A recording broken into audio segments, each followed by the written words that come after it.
Pemirsa, mayoritas dana dari transaksi mencurigakan sebesar 349 triliun rupiah yang terindikasi sebagai tindak pidana pencucian uang TPPU tidak terkait dengan Kementerian Keuangan atau Kemenq.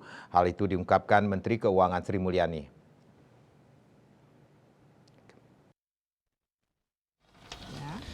Dikutip dari kantor berita Antara dalam rapat kerja dengan Komisi 11 DPR di Jakarta, Menko mengatakan yang benar-benar nanti berhubungan dengan pegawai Kementerian Keuangan itu 3,3 triliun ini tahun 2009 hingga 2023, 15 tahun seluruh transaksi debit kredit dari seluruh pegawai yang diperiksa.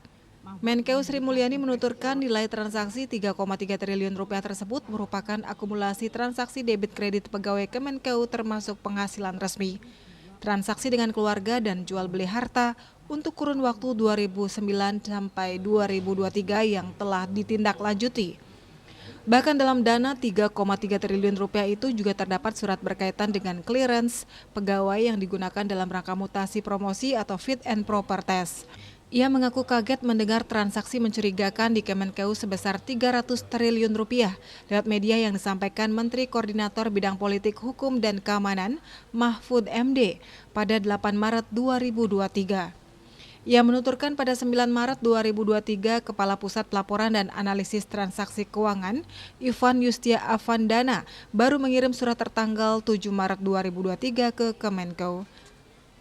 Surat tersebut berisi 36 halaman lampiran mengenai surat-surat PPATK ke Inspektorat Jenderal Kemenkeu. Ada sebanyak 196 surat di dalam 36 halaman lampiran tersebut, namun tidak ada data mengenai nilai uang atau transaksi. Pada 11 Maret 2023, Menteri Mahfud mendatangi Kemenkeu untuk menjelaskan transaksi 300 triliun rupiah bukan merupakan transaksi di Kemenkeu. Lalu pada 13 Maret 2023, Kepala PPATK menyampaikan surat kedua ke Kemenkeu. Di surat itu ada angka 349 triliun dari 300 surat yang ada di dalam lampiran surat tersebut.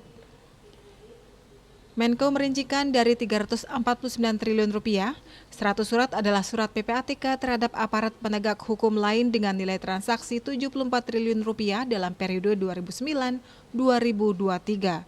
Kemudian 253 triliun rupiah yang ditulis dalam 65 surat lain adalah data dari transaksi debit kredit operasional perusahaan-perusahaan dan korporasi yang tidak memiliki hubungan dengan pegawai Kemenkeu, melainkan berhubungan dengan fungsi pajak dan bea cukai. Bali Pos melaporkan.